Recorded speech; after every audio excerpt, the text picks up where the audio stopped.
Welcome to the Female Founder Unplugged podcast, a show for women entrepreneurs who want to build, grow, and lead successful businesses and high performing teams. I'm your host, Lindsay White, leadership coach and people strategy expert, here to bring you unplugged conversations with a variety of amazing guests who share expert advice and real actionable people strategies for your growing business. Ready to get unplugged? Let's jump in. All right. Welcome, everyone, to another fantastic episode of the Female Founder Unplugged podcast. I have with me today my friend Erika. And Erika is a really dynamic female founder who began her entrepreneurial journey at the tender age of 21. She was a very, very young entrepreneur. And she started by developing a cool patent in the cosmetic industry. She's going to tell us more about that. She's also established a digital marketing agency through the pandemic. She's done all sorts of interesting things in her reasonably short life. And I'm excited to have her here with us today to talk about, how she got here and what she's up to now. So, Erika, welcome to the show. Glad to have you here today. No, thank you, Lindsay. Thank you so much for having me. Well, it's an absolute pleasure. Erika and I had a chance to chat a few weeks ago. We had a lovely conversation, so I'm excited to continue that today. Um, yeah, maybe you could start off, tell us about, becoming an entrepreneur at 21 is pretty young. Tell us about that. I'd love to hear more. So, when I was in university, I wanted to become an urban planner. And at the time, I realized that to really get things done as an urban planner, there's a lot of things that go underneath the table. Mm, And I liked control. And mm, in order for me to gain control, I said to myself, I got to do something on my own. And I read a book by one of the uh, people from Shark Tank, Lori mm, Greiner. mm-hmm, And he talks about getting into business, how she created her hundreds of patents. mm-hmm. And at the time, I said, you know what? This is a great starting point. And she said in her book, you got to find something around your house that is a problem and you're frustrated with. Mm, And I said to myself at the time, what the heck am I gonna do? Like this is too much. And then one day I was putting on makeup and I was washing my brushes and I realized that the handle from it's called the ferrule, which is like the metal piece, mm, there's glue there, but when you wash it and water gets stuck in there, now it detaches and now the brush is kind of like a dud. So mm. you can still use it, but you got to attach it. And then when you're applying it, the motion is not the same. Right. So I said, winner, winner, chicken dinner. And then from there, I made all these like extra little attachments. But with that, and then I went to a patent lawyer. That's when the real challenges began because I'm like, okay, I think I have this great idea. And he said to me, he goes, well, if you don't have any competition, then you don't have a patent. And then I found the competition, and then from there to get it to market was really tough. Okay. Yeah, that's a process I have never been through. So I'm super intrigued. That's a lot of work. Oh, absolutely. Absolutely. And there's a lot of pass-throughs that you have to go back and forth when it comes to the panel. And one thing that I found challenging and I had to overcome was when you're presenting anything in, I would say, cosmetics or anything related to women, because it's all men on the panel pretty much. Yeah. How do you explain to them, hey, like this is how it works, this is how we're gonna do it. It's like this, it's like this. And they kept relating it to like a paintbrush or something else. And I'm like, no, this is not what it does. And at one point I was getting so frustrated with them. I'm like, what don't you like about it? Yeah. And then it finally it passed through, but I had to stand up to them and say, what the heck is going on here? How interesting. Okay. Well, I'm glad you did that though. Like, they really wouldn't, it just wouldn't be part of their everyday experience, would it? Oh, absolutely not. I'm sure they have all these engineers like putting things together where it could, it's like a desk or it could be like a utility patent, but this is something that they're like, what is this? Yeah, right? Amazing. Okay, so what happens? You have this patent. What do you do with it? So from there, that's where the next set of challenges began because I said to myself, okay, I have this patent. Now, when I looked at my competition, I reverse engineered how they were putting their marketing strategies out and how they brought it to market. Hmm. So I said, I gotta be better than them. And when I started connecting with a lot of different people, I realized number one, you need a ton of money, shit ton of money. Number two, you need a very good marketing strategy. And it's not just a guerrilla strategy. And number three, it's got to be sustainable. And at this point, I was ready, lined up to go to the Sephora Accelerator program. Hmm. And one thing I learned from this experience was I kept saying to myself, okay, I have to have this in place and this in place and this in place. And I realized stop trying to build the San Francisco Bridge. You're not an engineer, just go and do it. And Yeah. what I realized in that process was I missed my chance with the Sephora Accelerator because now they were accepting women of color, and I'm not a woman of color now. And every year I go back to see what they're doing, and it's the same theme for now. Then the pandemic happened, and I said to myself, okay, this is my time to look at marketing strategies. And then when I started looking at marketing strategies, I said, okay, I got to do this, this, and this. And then somehow I ended up making a marketing agency on top of that Oh, because hilarious. because I saw other things that were wrong with the market and how to like piece everything together. So still to this day, it's a work in progress. But when I look at other people that are also creating patents, it's not a 2-year process. It's like 5 years. My patent is still patent pending. It's not even, and I created this at 21 and I'm now 30. There's still a lot of back and forth. Wow. What a process. Okay, so you see this need, you invent this thing, the you approach the patent process, you realize you want to go to market, you miss the boat with Sephora, that sucks. You start to think and, sort of learn yourself about marketing strategies, and oops, you create a digital marketing agency. Amazing. And now what?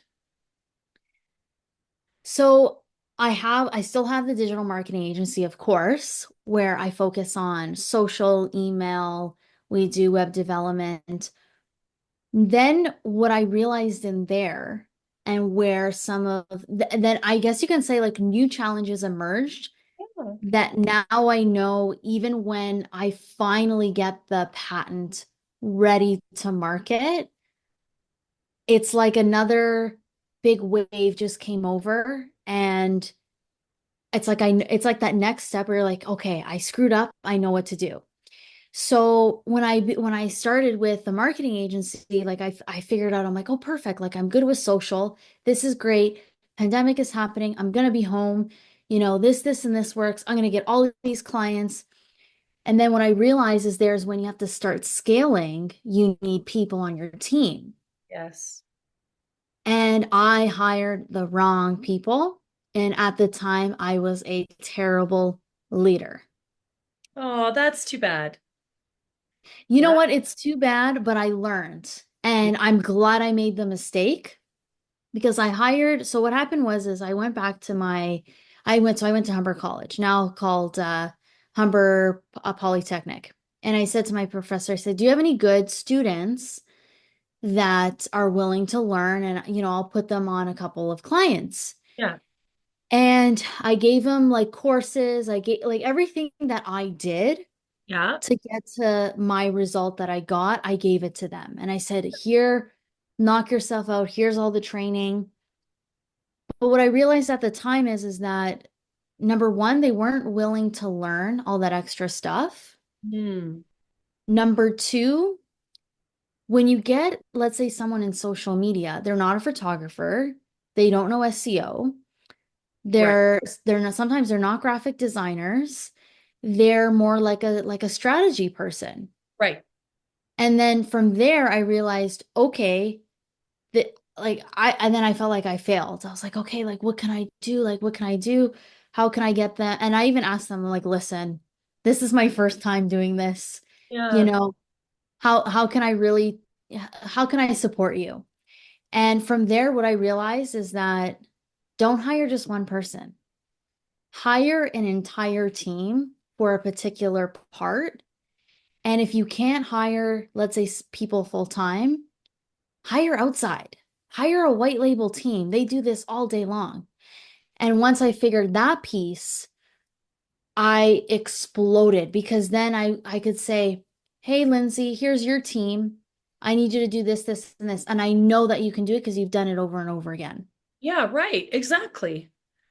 Yeah. And then, so I said, okay, now that I know this, now when I launch that patent, I know exactly what to do. It's just hire consultants and a white label team because they got everything. They got a photographer, SEO, a graphic designer, they got everything.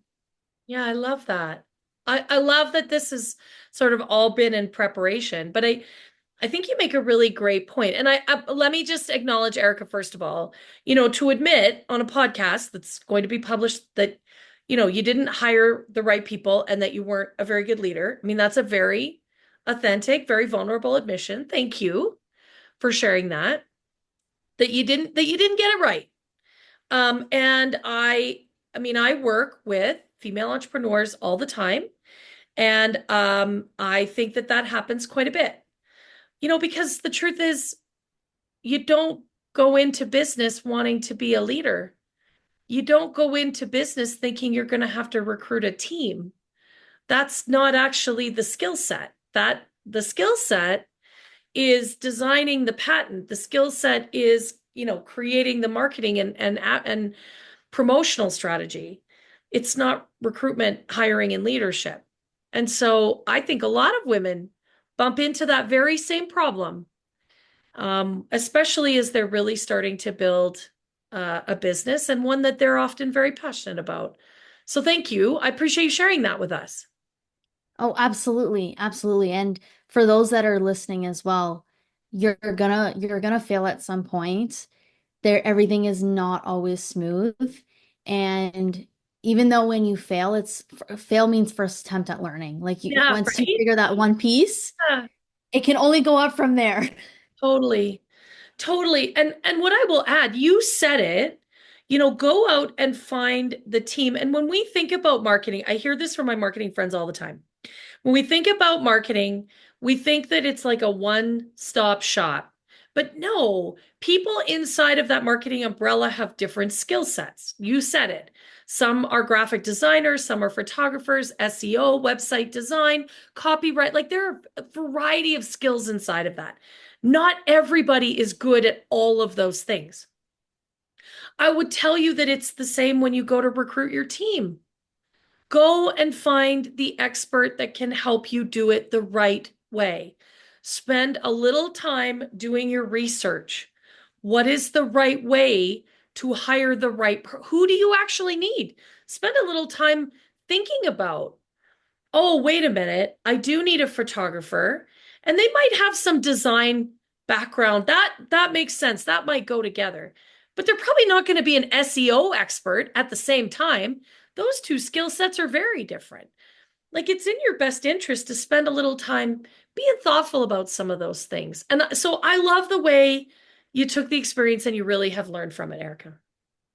Oh, absolutely. And what I've also recognized now too, because you just mentioned it, it's about being the boss. It's about being the leader. It's not on the operation side now when you become a founder. Yeah. And when you get your team in place and you get your systems and processes in place, just focus on being the CEO, nothing else. And what I found is, okay, when you're bringing people onto the team, and you mentioned it, do your research, learn a little bit about a couple processes. What I found to help too is maybe do it a couple times. So I'll give you an example. I've been applying for many to be a guest on many different podcasts. Right. And I learned, okay, how to pitch, where to find people. And now that I have this process in place, so I have six coming up in the next month, which is crazy. But Yeah. because I did that, now I'm able to do it. Then I hired a VA, and now that I said to the VA, here's my process, here's what I do, go do it. And now because I've given them the funnel, it becomes easier for them versus before. I'm like, okay, guys, create some social content. Here's what we're doing. They're like, how do I do this? Why do I do this? It's totally different. Yeah. Yeah, I think, that's the tricky part. We, as the business owner and the leader, have to be clear, and we have to be clear about the vision, what we're trying to create. We have to be clear about the mission, what we're trying to change. And then we have to be clear about the accountabilities and what we have in mind in terms of deliverables. If we're not clear about that, how can we help anybody else to understand it? It just doesn't compute, right? Absolutely. Yeah. Yeah. I think I love what you said. Like we have to lead. And we have to lead from the front and we have to lead by example. Absolutely. Absolutely. And another piece of this puzzle too that I realized is that sometimes you think your vision, your goals, even just etiquette, like, don't pick up emails past 5 p.m. or certain things like that.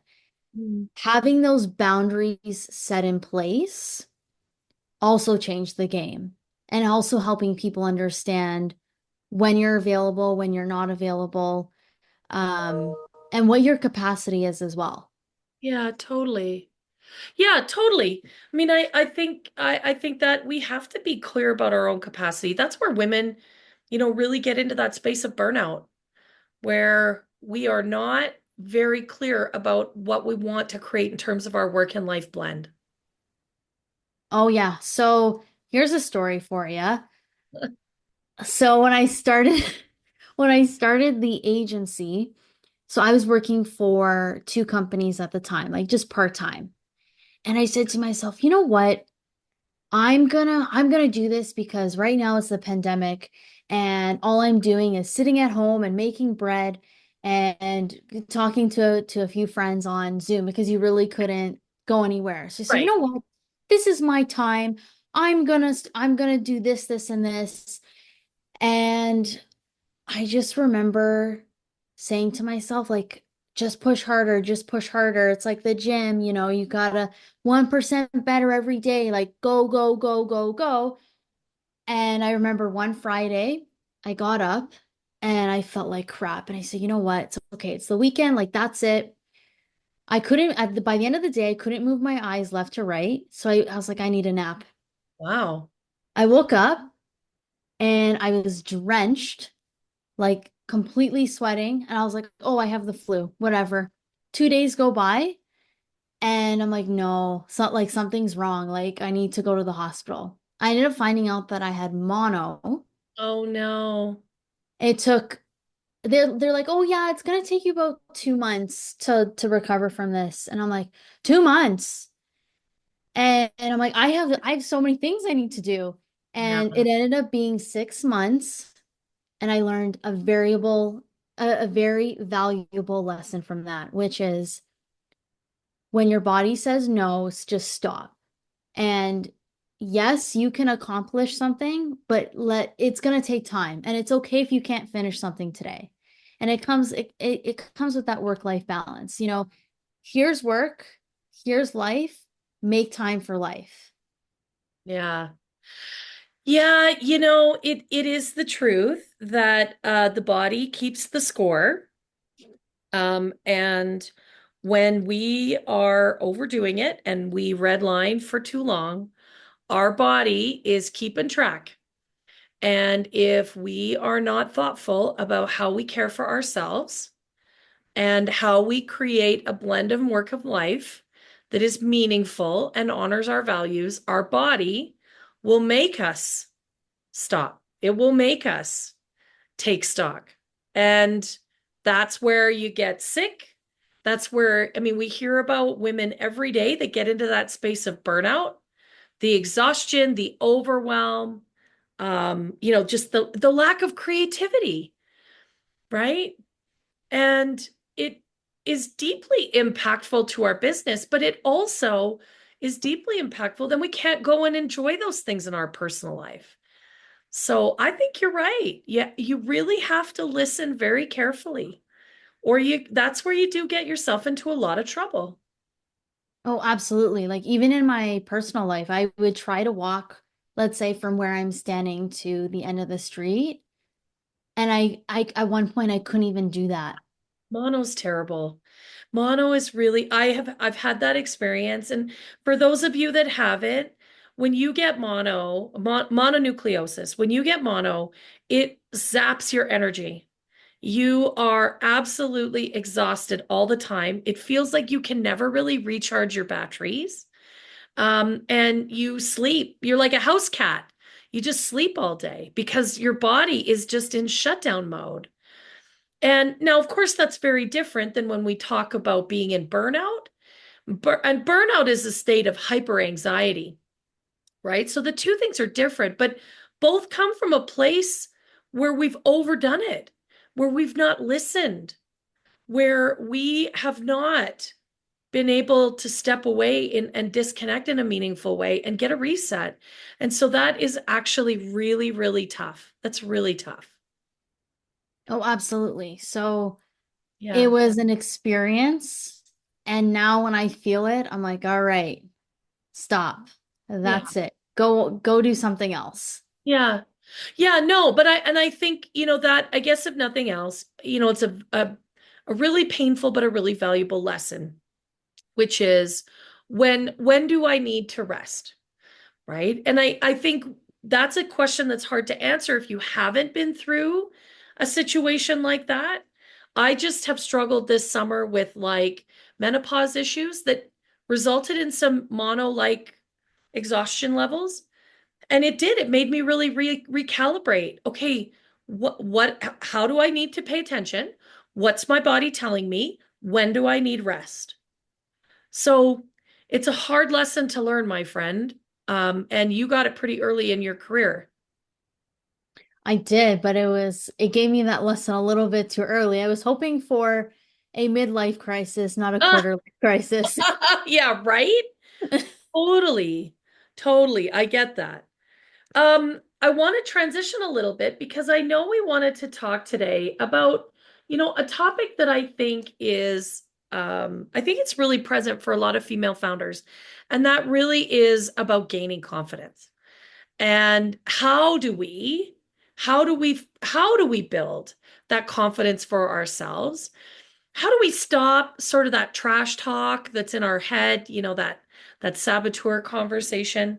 And I know, this is something that you work with all the time. Tell us a little bit about what that journey's like for you. So I would say to gain confidence and from where I started to where I am now, Hmm, it's easier said than done to not listen to the noise, totally. but surround yourself with people that are doing something similar or are in the same space Hmm. and they're creating something. Mhm. Because this is not your typical brunch talk. And the people that you sit down with at brunch that maybe are from high school or possibly university, depending on what program you're in, they're not going to understand your goals And when you surround yourself with people that are willing to lift each other up, I would say that's the first step in Yeah. confidence. Yeah, I think having a great community, you're right. I mean, we love our friends and our family.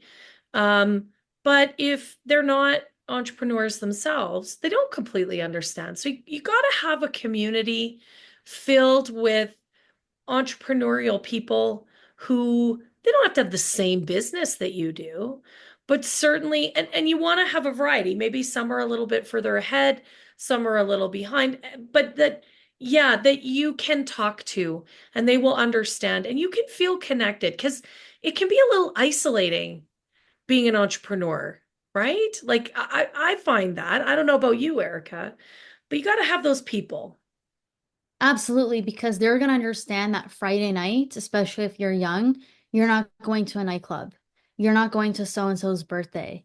You're not going on vacation, and when you have a group of people that understand that right now you're making sacrifices, Oh, you automatically become more confident because you're with a group of people that you can grow.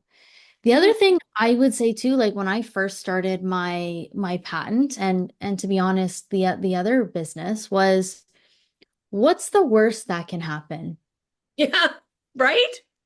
Like even talking to certain people, what's the worst that they're gonna say? No? Okay, that's okay. Move on to the next. Yeah. Yeah.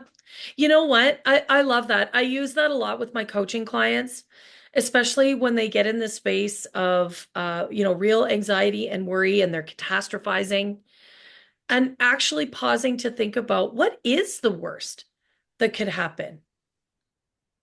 And just, but first and foremost, just acknowledging that and recognizing that actually, even if that does happen, even if the worst thing in the world happens, I'll be okay, right? Like we all of us have 100% track record of figuring it out. And so even if the worst possible scenario was to come true, you'd find a way. You'd find a way and you'd just head off in a new direction. And on that note, the other piece that I hear so often, because I was at the DMZ at Ryerson maybe about a month ago. And one thing I'm noticing in these entrepreneurship centers is they're using intersectionality of a person to define who you are and almost limit your beliefs. And I think that's complete bullshit. Interesting. Say more about that because that I'm curious about that. So let's say you're native or you're an Aboriginal. So they have and a lot of places have this. They have entrepreneurship programs just for them Yeah. or entrepreneurship programs just for people of color. Or there's a certain commonality between them.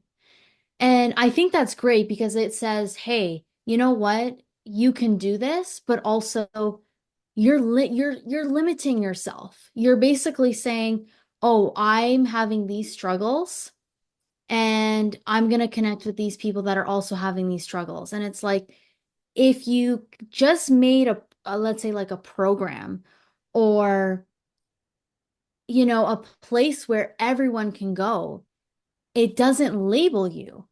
Because some people would come up to me and they would say, "Oh, I'm a Black entrepreneur." And I'm like, but I don't care. Like, what are you doing? At the end of the day, it's what are you doing? How are you serving people? And what are you doing next? Let's be friends Yeah. or let's connect. And I'm noticing that a lot lately. And it's like they're starting the conversation as they're not confident. And I'm like, Stop. You're an entrepreneur. You're kicking ass. You're working your ass off. That's all I want to know. I can see if you have a disability sometimes. I can see that you have a disability. I can see who you are. Let's just build and grow together. Like, don't bring up the other piece. I can see that.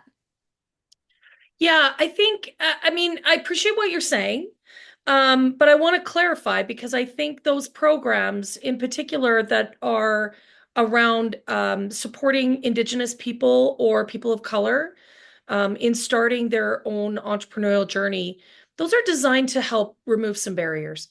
And I do think that our friends in the Aboriginal or Indigenous communities, our friends that are people of color, especially women of color, we know that they are disadvantaged. There are systemic discriminatory pieces that impact their ability to grow. So I appreciate what you're saying that we want to do business with the right people for the right reasons, not because of their culture, their background, their religious belief, right? Like we want to have communities that are filled with a variety of people. That's what is inspirational. That's where the intersection of ideas creates innovation. People that bring different perspectives. And of course, we want to include them in our communities, especially as we're growing as entrepreneurs. But I do think, there has to be some opportunities created for people that face some pretty significant barriers. And our Indigenous communities, and particularly women of color, they face some of those, in a particular way. I agree. And I think that's the first step to overcoming those barriers. But after that, this is just me and this is just what I'm noticing, especially when I'm talking to many different people. We're all here. It doesn't matter pink, white, blue. Let's just all grow together. Yeah. Yeah, and I think it's really important that when we do that, we focus on values, right? Because in our business, we need to make sure that we focus on the right values in our business, but also the right values in the communities and the connections that we create. And in that way, we find the right humans to be connected with, right? And I think that's Yes. really what it's about. I also want to ask you, I mean, this is something that's very present, especially in a lot of the women that I work with, is this head trash, this trash talk that we all have. I mean, we all have this very judgy voice in our head. Is this something that you have encountered, Erica? Do you struggle with that at all? Oh yeah, big time. And what I do is I look at my vision board, I look at my goals, and sometimes when I'm having a really bad day, I look at everything and say, you know what? Look where you were a year earlier. Look Yeah, where you were yeah, 3 years earlier. Be proud of yourself. yeah, A lot of people don't, we just talked about confidence. A lot of people don't have the courage to get here. yeah, that's Or true. or if I didn't complete my goals and I'm having a really bad day, I look at myself and I'm like, get up, let's go. What are you doing? Keep moving forward. Go to work. Yeah, And that's what propels us forward. But it yeah, also goes back to, again, if I'm having a really bad day, this is where you can go to your entrepreneur friends and talk about some of these things versus if I go to one of my friends from high school, which love them to death, but there's certain things that they're not going to understand. 100%. Yeah, yeah, having that community is so important. But I love what you said there. Like, again, especially when you are early in your entrepreneurial career, I think, getting clear about what is your vision, what are you trying to create, what does that look like? And it may not be crystal clear, right? That's where the idea of a vision board is so great, is to give it some pictures, give it some life. What's your mission? What are you trying to change in the world? What is it that you stand for or against? Going back to some of those pieces on those bad days, as you've said, I think is really important. It goes back to your why, your purpose. What are you even doing? That is so engaging, just refuels your passion. And then, yeah, connecting with those people that understand and also, I would argue, care about you. right? Like when we build those beautiful communities, we create spaces of caring and belonging. We all want to feel like we belong. And they can give us that boost that we need, right? Oh, absolutely. Absolutely. And it's very different than talking to somebody, to your soccer friend or your Yeah, volleyball. You, totally. I found that you have to have certain circles for certain things. So if I want to talk about if I'm going paddleboarding, I'm going to have certain conversations with them versus certain Oh, sure. conversations in the Yeah, entrepreneurs. 100%. Yeah, no, and you know what? Having a rich diversity of people in our friend group and our peer group, I think is so cool. Like I just joined here in Calgary, they're developing quite a fractional community. So people that do fractional operations, fractional finance, fractional marketing. Of course, I do fractional human resources and the executive coaching. And I've really enjoyed I'm just starting to become a part of that community as it's really getting off the ground. And it's so intriguing, again, to have it's a different peer group, but they all work with organizations in the same way I do. We all do different things, but we all work in that space where we work almost part-time or in fractions for organizations. And it's been really cool to talk with those individuals because of the way we engage with our clients, right? So I really appreciate what you're saying. You got to have a variety. Um, Erika, thank you so much. I'm super, super grateful having you here on the podcast today. What an interesting and engaging conversation this has been. Oh no, thank you. Thank you so much. I mean, I could go all day, but Yeah, I know, me too. But we have to land the show somewhere. But thank you. I appreciate you've shared very bravely with us, sort of some of the things that you've been through over the last few years. I sure wish you luck on getting that patent finalized. I think that's really cool. I think that's really cool that you've done that and stuck with it. And a lot of people would have just walked away by now. So what incredible resilience you've shown in doing that. So thank you so much for sharing that with us here on the show. and thank you for having me. I appreciate it. It's absolutely my pleasure. Thank you so much for tuning in to the Female Founder Unplugged podcast. I hope you enjoyed listening as much as I did hosting this conversation. I feel so lucky that I get to connect with such amazing female entrepreneurs. And if you enjoyed today's session, would you do me a big favor? Would you hit subscribe and give this episode a 5-star review? I'd also love it if you would share with your friends. We've got a goal here at the Female Founder Unplugged podcast to impact 1,000 female founders. And with your help, we can really amplify the message. Thanks again for being a part of the show. And don't forget to connect with me at highvoltageleadership.ca. We'll see you next week.